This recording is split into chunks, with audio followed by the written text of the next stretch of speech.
And, he's really a remarkable character, regardless of how he was treated, in spite of unfairness, accusations. He was rejected, abandoned, abused, maligned, forgotten. He refused to become vengeful or hold a grudge or succumb to bitterness. There's some great lessons we're going to see in the coming weeks that Joseph will teach us about that. Alvin and I were talking originally when I started studying this. There's multiple times where, Joseph is in prison or he's, been sold to slavery. And every time it says, and the Lord was with him. Now, at first glance, you might say, wow, that's great. You're with me during all these troubles. But that's when you need the Lord the most, isn't it? When you are in trouble, when you're in the pit, when you're being in slavery, when you're being accused of wrongs, that's when you need the Lord the most. And Joseph learned those lessons himself. So we're going to dive right in. And Bart is going to do the reading online so that we can capture that. And hang on a second. Bart, I forgot to hit record here. Hang on.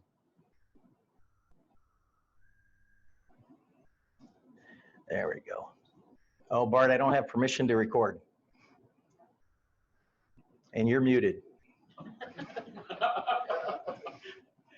We're having a technical glitch. Okay. Are you recording? I'm recording. You're good. Okay. All righty. We're going to have, I'm going to have, after the setup, Bart and I have been here several times trying to figure out the setup so that we can teach live and also stream live. And we figured out that one of the things that works best is if we have the reading done by people online, because then it gets recorded more solidly. A lot of times when we're doing stuff in the past, you couldn't always hear what was being read. So Bart, I'm going to start with you. We're in Genesis 37, and we're going to start with verses 1 to 4. Jacob lived in the land where his father had stayed, the land of Canaan. This is the account of Jacob's family line. Joseph, a young man of 17, was tending the flocks with his brothers, the sons of Bilhah and the sons of Zilpah, his father's wives, and he brought their father a bad report about him. Now Israel loved Joseph more than any of his other sons because he had been born to him in his old age, and he made an ornate robe for him.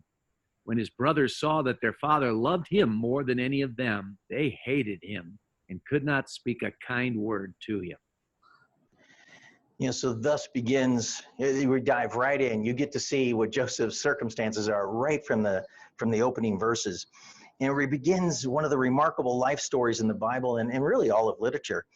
Enoch shows the walk of faith. Noah showed us the perseverance of faith. Abraham showed the obedience of faith. Isaac, the power.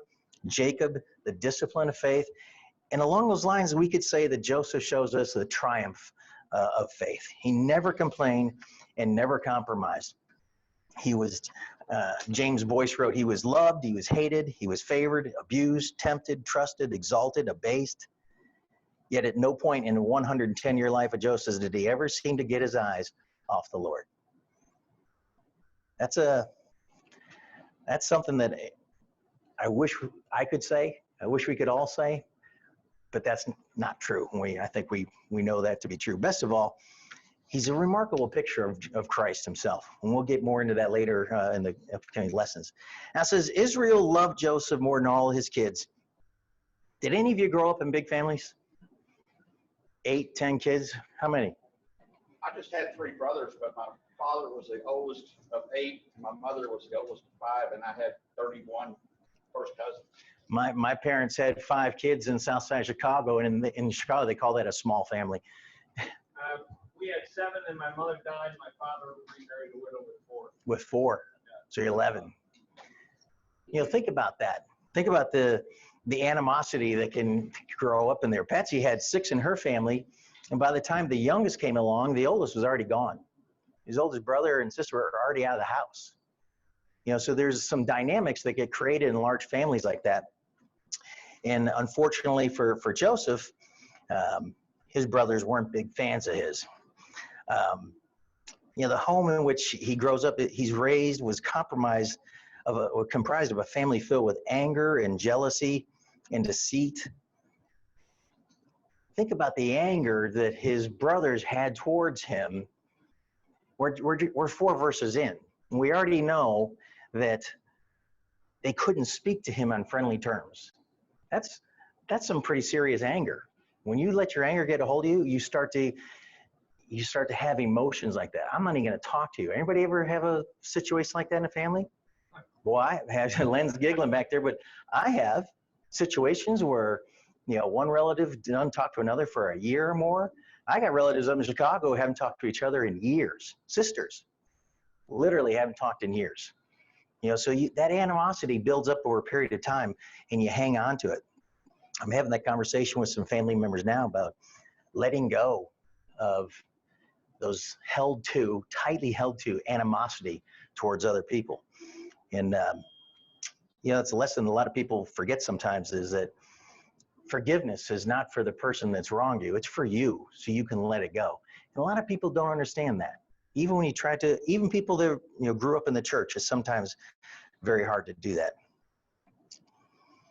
And so we all have ideas and dreams about what a perfect family should be.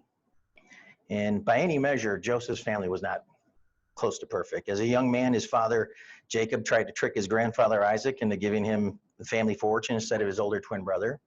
That's not a good thing. It all fell apart. Joseph's father, Jacob, had to run for his life when his twin brother vowed to murder him. Jacob went away more than 200 miles on foot, did not see his father, Isaac, for more than 20 years. I'd like to tell you, I can't imagine that, but I can, unfortunately. Jacob married 2 of his cousins, took 2 more concubines. Between them all, they had 12 sons and 1 daughter. And there was a constant competition and conflict amongst the kids with the mother and all the mothers. Anybody ever do FaceTime? Len, do you do FaceTime with your grandkids and stuff? I do it every night with my kids. And my daughter has 2 children. 2, not 11 or 12, 2. And if I FaceTime them, there was a battle to get in front of the camera, okay? And that can rage into a screaming and pushing, and the next thing you know, you've really got something going with two little kids. Imagine having all these older brothers, and you've been treated specially by your father. Just think what that situation must have been like for Joseph. It's a big messed up family. Then it says that Joseph brought a bad report to his father on his brothers. Len, what do they do in Chicago when you catch a snitch? What's the saying? It's not good. Snitches get stitches. That's the claim in Chicago. Okay, well, that's the claim in a lot of cities. But I can't imagine. Marvin and I were talking earlier. I can't imagine snitching on one of my 3 older brothers. It wouldn't have been about me bowing down to him, be laying down in front of them after being taken out. Okay, 3 older brothers. I can't imagine what that situation must have been for him. And he has a tunic of many colors. Jacob's favoritism for Joseph was plain to everyone. You couldn't have been more obvious of your love for Joseph than to go ahead and deck him out in the coat of many colors.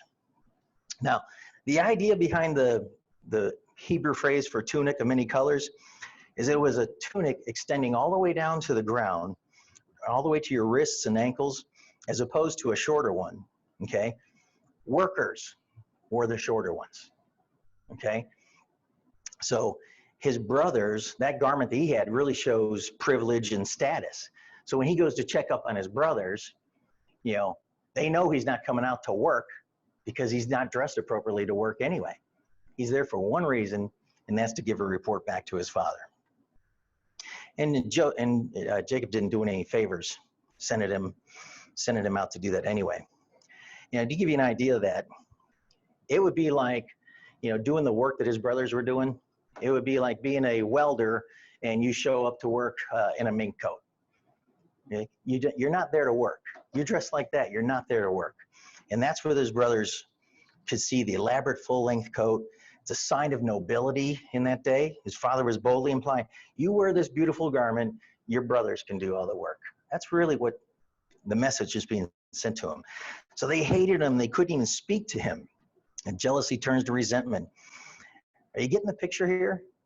We're 4 verses in this chapter, and you get this image of how dysfunctional this family was. And it starts right from the father down through the children. Bart, let's go ahead and read verses 5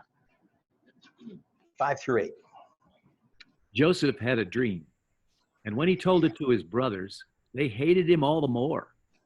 He said to them, "Listen to this dream I had.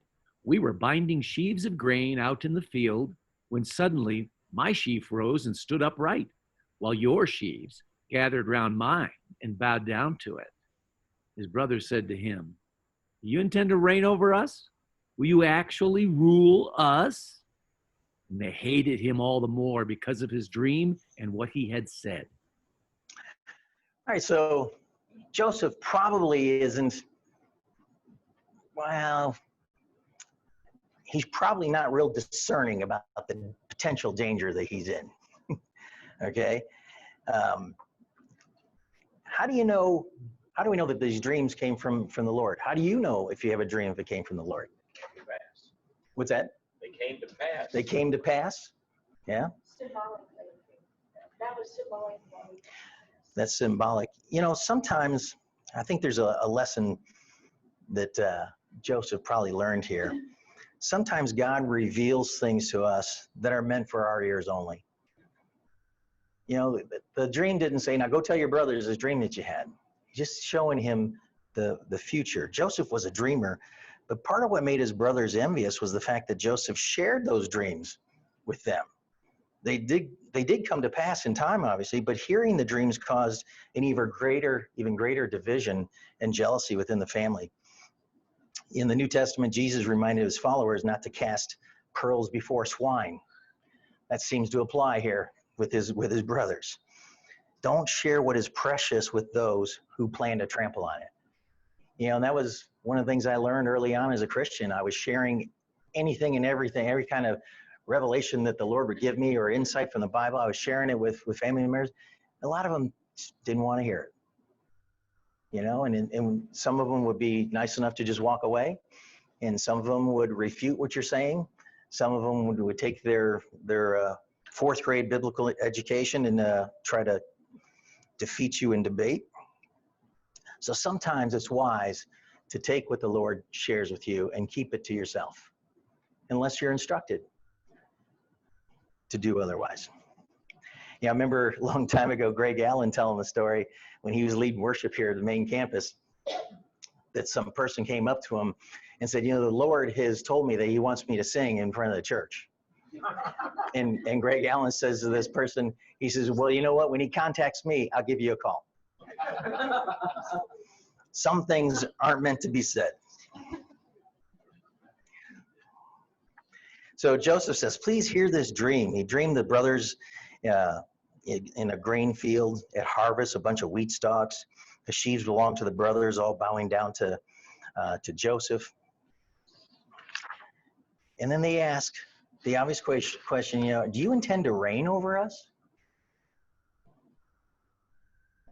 I think it's a pretty fair question based on what they're seeing so far, his favored position within the family, the coat of different colors that he's wearing, the fact that he doesn't have to work, and now he's sharing these dreams with them. I think it's a relevant question. I'd be asking the same thing if I were them. But let's move on. Bart, go ahead and read verses 9 through 11. Then he had another dream, and he told it to his brothers. "Listen," he said, "I had another dream, and this time the sun and the moon and 11 stars were bowing down to me." When he told his father as well as his brothers, his father rebuked him and said, "What's this dream you had? Will your mother and I and your brothers actually come and bow down to the ground before you?" His brothers were jealous of him, but his father kept the matter in mind.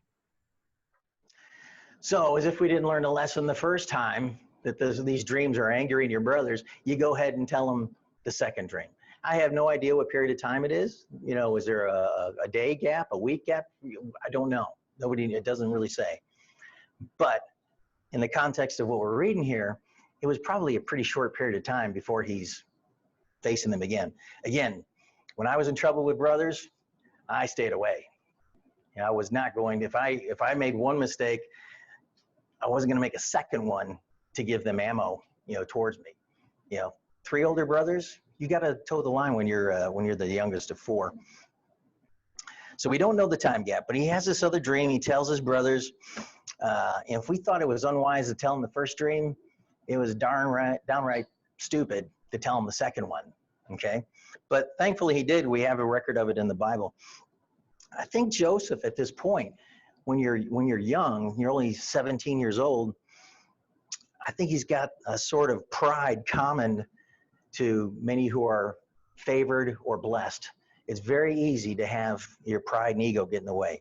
He was so focused on how great his dreams were for him, he didn't stop to think for a second what the dreams meant to his brothers. Gigi. Well, it was also part of the plan. The brothers had to be so angry at him that they were willing to throw him in the pit. So, Oh, yeah. Yeah, we'll get to that. We'll summarize the whole thing at the end there, but that's absolutely right. Len. John, one of the things it says here I think is interesting is that Jacob rebuked him, but he also kept it in mind. Right. What does that mean? What did he rebuke him because he wanted to create peace in the family? But at the same time, he kept it in mind. I think he believed it. Jacob's a godly man. He probably was wondering what those dreams meant himself. You know, so he did keep it in mind. Okay. He wasn't real happy that, you know, he's insinuating that mom and dad are going to bow down before you too. Well, but he kept it in mind. Yeah, I think to a certain extent he was trying to create peace, which wasn't working for him. Yeah, that's exactly right. Hey, John, can I interject here also? Yes, make a comment from please. the audience? Mhm. I noticed that the dream. Uh-oh. Bart, you just muted for some reason. Bart, Bart, you muted. Okay. There you go. The dream appeared twice. God gave him the same message in 2 different dreams. Think back to Pharaoh. Pharaoh got the same message twice, and then Nebuchadnezzar got the same message twice. So you asked, how do you know when God is speaking to you through a dream? One way might be he repeats it in different ways. Yeah, that's a good point. That's a really good point. Let's move on. Bart, let's read verses. Let's go 12 to 17. Okay. Now his brothers had gone to graze their father's flocks near Shechem. And Israel said to Joseph, as you know, your brothers are grazing the flocks near Shechem. Come, I'm going to send you to them. Very well, he replied. So he said to him, go and see if all is well with your brothers and with the flocks, and bring word back to me. And then he sent him off from the valley of Hebron. When Joseph arrived at Shechem, a man found him wandering around in the fields and asked him, what are you looking for? And he replied, well, I'm looking for my brothers. Can you tell me where they are grazing their flocks? Well, they've moved on from here, the man answered. I heard them say, let's go to Dothan. So Joseph went after his brothers and found them near Dothan. But they Now, yes. okay, that's good right there, Bart. So he goes to Dothan. That's another 12 to 14 miles from where he had already walked to go check on his brothers. But it shows Jacob is still a little bit blind in this. You know, first of all, they already hate him because he brought back a bad report. And now you're going to send him out again, only further away from home. You're going to send him out again to check on the flock and check on your brothers and report back to me. Yeah, to me, if you got this family dynamic going on, Jacob appears to be oblivious to any of it going on. Lynn? John, he could have been oblivious, but maybe he wasn't. Maybe Well, he was trying to do what a lot of parents do, and that is to somehow force a certain amount of reconciliation. And it's not working for Jacob, no, it's not. but you know, Jacob was a bright guy and capable, and so he may have been oblivious, but he may not have been either. And maybe this is his futile attempt to try and to get them to talk to each other and reconcile with each other. I don't know if you guys, people online, were you able to hear Len talking? Give me a thumbs up if you were. Yes, we Okay. can fine. Good. Yeah, so to Len's point, he could have been oblivious, or maybe he wasn't. Maybe he knew exactly what he was doing. But it does seem that he's put Joseph in harm's way again. You know, now it says what do you think is going through their minds? We're going to read the next section here.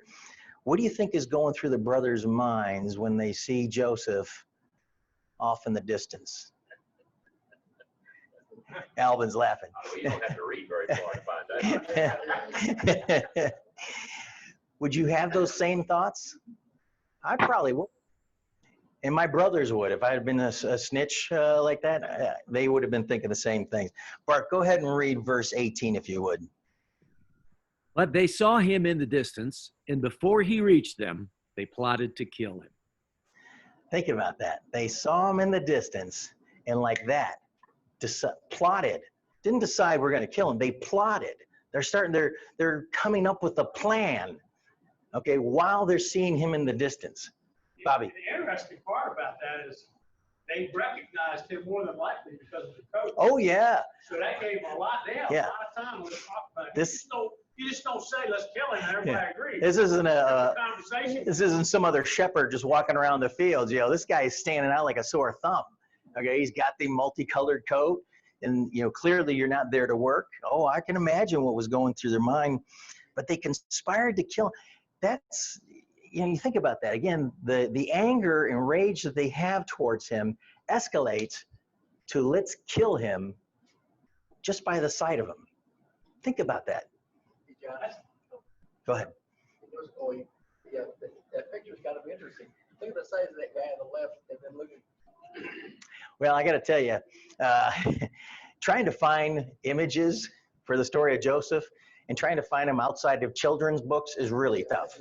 I mean, I was all over the internet all weekend trying to find some other pictures, and you know, this is what you get. Okay. So they conspire to kill him. Think about that. Think about that. Have you ever been so angry that you're conspiring to kill someone? It's crazy. It's your own brother. You know, the sin was in their heart long before they ever acted it out. The sin problem begins in the heart. And it must be dealt with at the heart level. Our goal is not only changing our behaviors, but especially letting God change our hearts. You know, I remember long ago, and I've told you this before, dear friend Danny Bosing, when he was a Christian before I was, long before.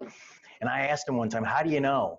How do you know God is real? How do you know, if someone is saved or not? And he just said to me, change lives. That's how I know. You know, and if you're living a Christian life, and there's no evidence of change in your life, you might want to examine where your heart really is. But that's the message there. Change lives. All right, Bart, let's go ahead and do 19 to 24. Here comes that dreamer, they said to each other. Come now, let's kill him and throw him into one of these cisterns and say that a ferocious animal devoured him. Then we'll see what comes of his dreams. Well, when Reuben heard this, he tried to rescue him from their hands. Let's not take his life, he said. Don't shed any blood. Throw him into this cistern here in the wilderness, but don't lay a hand on him. Reuben said this to rescue him from them and take him back to his father.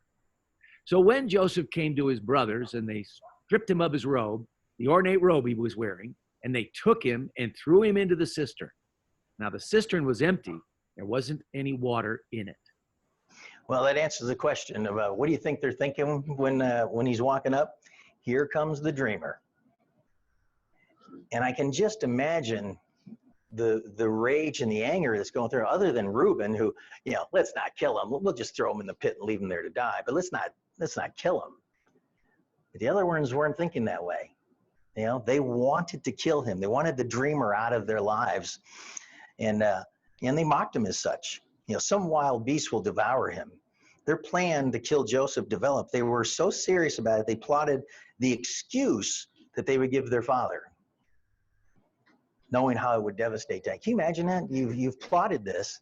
You know that this is your father's favored son, and you're going to destroy him by telling him. Whether or not he died or not is irrelevant to Jacob. As far as he's concerned, he was dead. But they were willing to do that for their own sakes.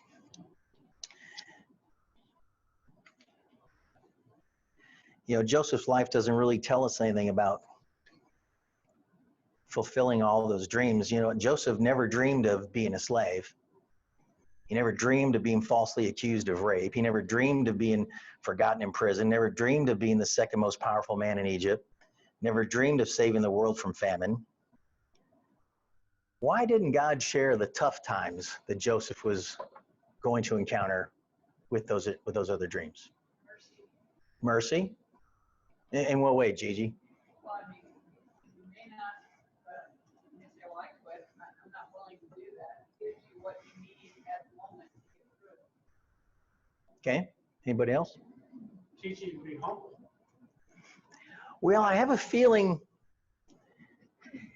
if God told us in a dream or any other way that he had some magnificent thing that was going to happen to you, but he told you all the, pardon the pun, pitfalls along the way, you may not want to stay obedient for that end goal. You might steer off in a different direction. You understand what I'm saying?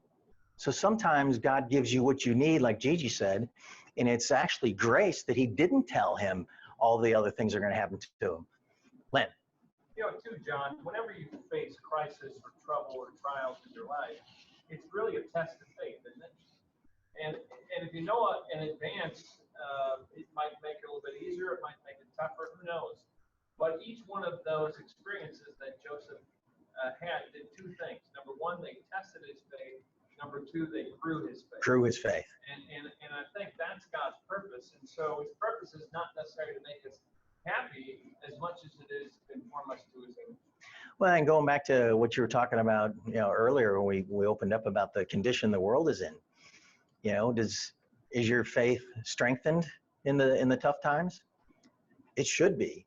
It's the only thing I lean on nowadays. I've stopped watching TV, and no offense, but Facebook is just as bad as TV. You can't get away from the bad news anywhere. That's why I smoke cigars all the time. I sit by my pool, I smoke a cigar, and I don't listen to any of this.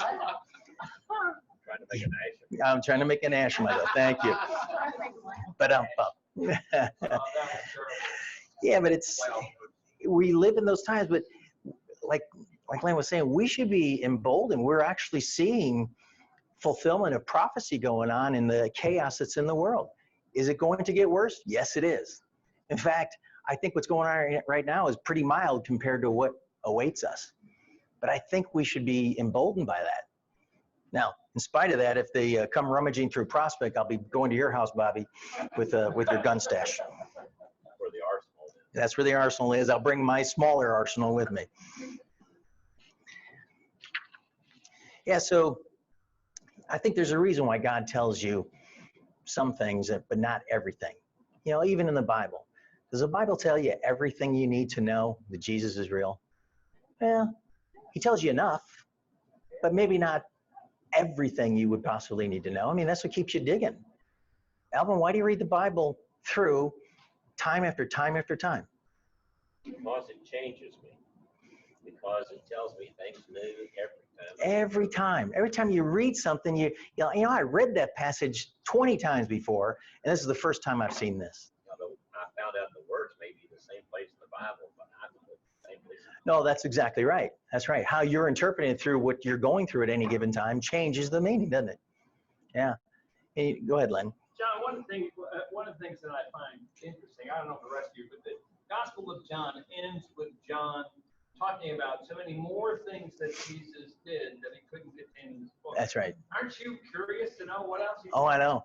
I am really looking forward to finding out what else Jesus did, because he obviously performed a lot more miracles than are in the book. You think we'll get to have Bible study in heaven? Oh. Gosh, I hope so. I got a lot of questions. A lot of faith, but I got a lot of questions. Jesus be the teacher. Jesus, I'll even take Paul or John, or there's a whole bunch of them. But can you imagine that? Having all the questions answered. Bart, let's go ahead and move on to verses 25 to 28. As they sat down to eat their meal, they looked up and saw a caravan of Ishmaelites coming from Gilead. Their camels were loaded with spices, balm, and myrrh, and they were on their way to take them down to Egypt. Judah said to his brothers, "What will we gain if we kill our brother and cover up his blood? Come, let's sell him to the Ishmaelites and not lay our hands on him. After all, he's our brother, our own flesh and blood." His brothers agreed. So when the Midianite merchants came by, his brothers pulled Joseph up out of the cistern and sold him for 20 shekels of silver to the Ishmaelites who took him to Egypt. There's so much wrong with these verses. I don't even know where to start. They sat down to eat a meal. Now, just moments before, you've plotted to kill your brother, and you're so tore up about that decision, let's just sit down and let's have a meal. And they raised their eyes and looked, and there, by pure coincidence, is the Ishmaelites' caravan going to Egypt.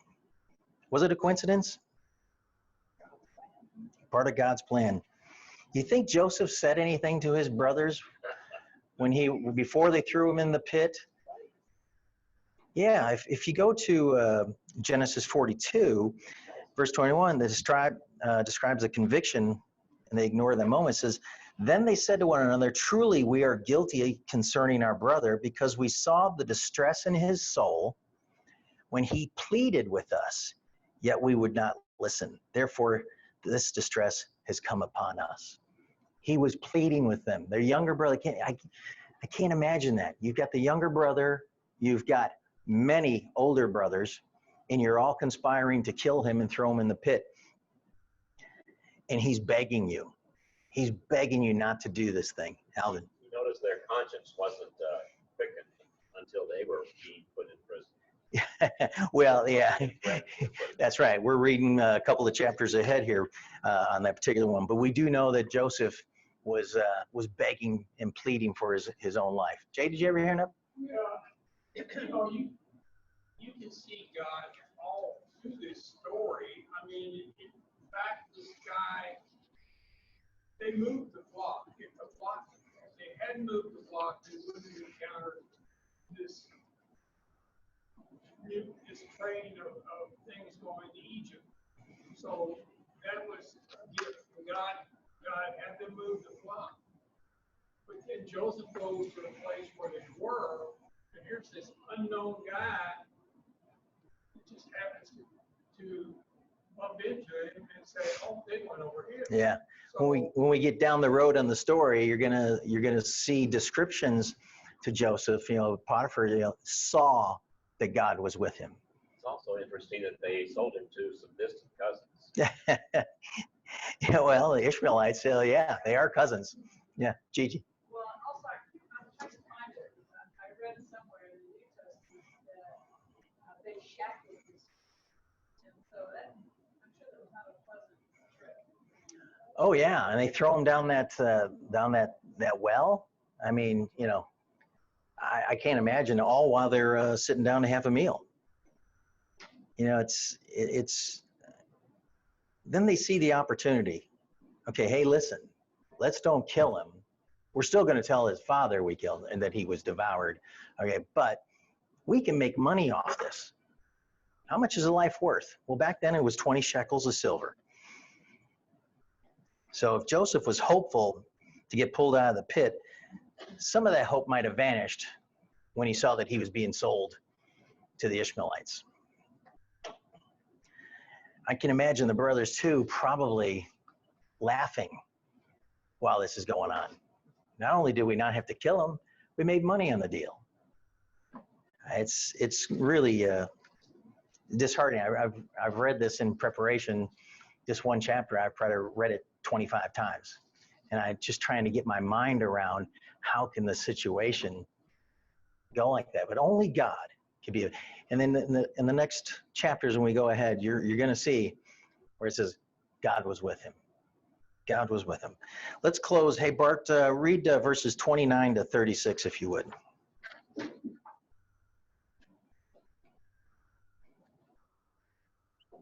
29 to 36. When Reuben returned to the cistern and saw that Joseph was not there, he tore his clothes. He went back to his brothers and said, "The boy isn't there. Where can I turn now?"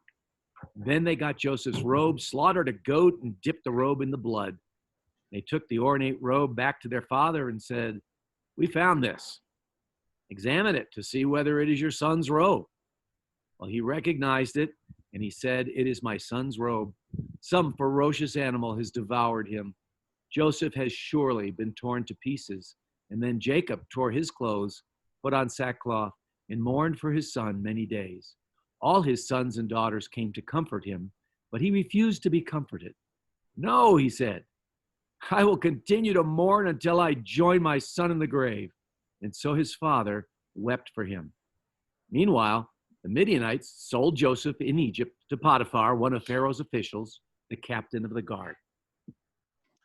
So Reuben has probably out of all the siblings, he seems to have an ounce of remorse over what's going on with his brother, although he didn't really do anything to stop it.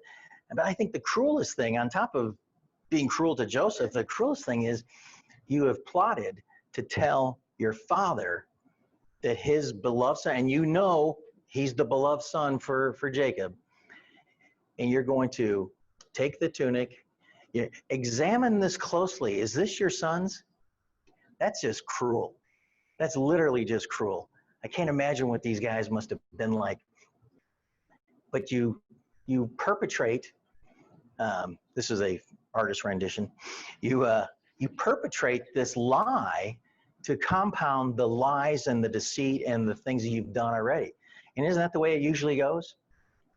When you are deceitful, you try to deceive people, it begets lies, beget lies, beget lies. You can't stop it. And they apparently have no concern for their old father and what he is going to see, how he's going to feel, how he's going to mourn when he realizes that his son is dead. John, that's even manifest, their hatred for their brother is manifest in telling them, telling Jacob, is this your son's, rather than Right. our brothers? Yeah, exactly. And again, they had just complete disdain for Joseph. Yeah, I don't know if you people online heard that, but Len was saying, they didn't just bring the tunic to him. They said, is this your son's? They didn't say, look what happened to our brother. We can't find him. He must have been devoured by animals. So they wouldn't even acknowledge at that point, couldn't acknowledge that he was their brother.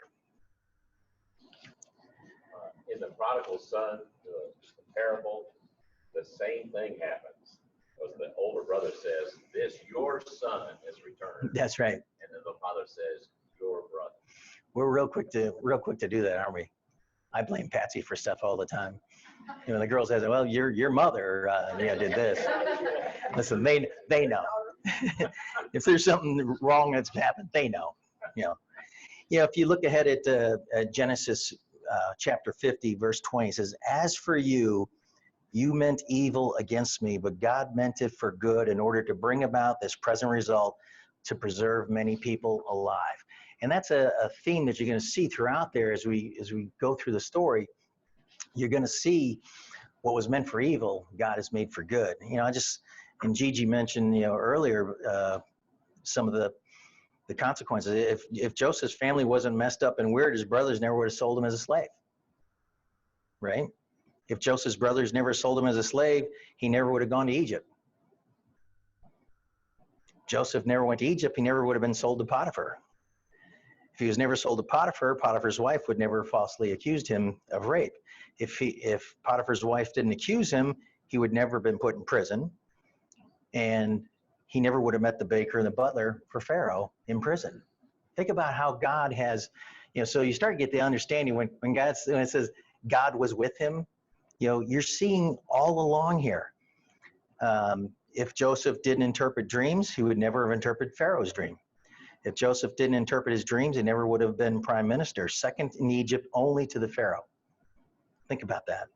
If Joseph never became prime minister, he would not have wisely prepared for the famine to come. If Joseph's family back in Canaan died in the famine, then the Messiah would not have come from a dead family. Think about it. They had to survive. If the Messiah had come forth and Jesus never came, but Jesus never came, we're all dead in our sins and without hope. So we're thankful for all these circumstances that God has directed Joseph through in this story. And I go back to, did God need to tell him everything? No. But Joseph, we'll find out later, Joseph knew the Lord was with him all the time. Now, in spite of being 17, and let's face it, we do a lot of stupid things when we're 17. Do you think Joseph was a godly man? Do you think he was praying in all these circumstances? Do you think God was listening? You know, and as he gets older, he gets more mature, it becomes more and more obvious just what a godly man he was. But the final lesson we have here is about passivity. And I think Jacob was a very passive father. You know when things are amiss within your family. At least you should. And he didn't do anything about it. There's no response is more cruel than jealousy. Solomon said, jealousy is cruel as the grave. Jealousy, if it's allowed to grow, turns into, and fester, can turn into devastating consequences. We all have to deal with attitudes as severely as we deal with actions. Christian parents, we need to learn that. You come down hard on wrong attitudes, not just behavior, but attitudes. But when you catch those glimpses of right attitudes, we really need to build those up. That's why they call being a grandparent the greatest do-over ever. Okay? There's things that I am able to do with grandkids that I wish I would have done when my kids were young. You get to speak into their lives in hopefully a powerful way. But enough of negatives. The last lesson of hope is there's no action is more powerful than prayer. If the situation that we're in the U.S., quarantines and masks and everything else, if that doesn't drive us, inspire us to more and more prayer, I'm not quite sure what will. And if it doesn't, where are we going to be when things really do get worse? Now is the time to pray. Prayer brings power to endure. Do you think Joseph was praying when he was in that pit? Do you think he was praying when he was in prison? Doesn't say that he did, okay? But I think he was seeking God in a mighty way under those terrible circumstances that he might not have done otherwise. But we're about to find out what kind of a godly man he is in the next lesson.